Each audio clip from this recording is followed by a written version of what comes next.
namin ni Julio ang relasyon namin dahil iniisip niya kayong mga anak niya. Kaya pasikreto din kaming nagplano at nagpakasal dito sa mansyon kahit mahina pa siya noon. Jasmine, do you take Julio? I do. Julio, do you take Jasmine as your lawfully wedded? I do.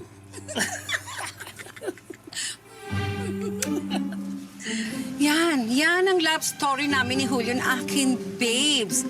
Diba?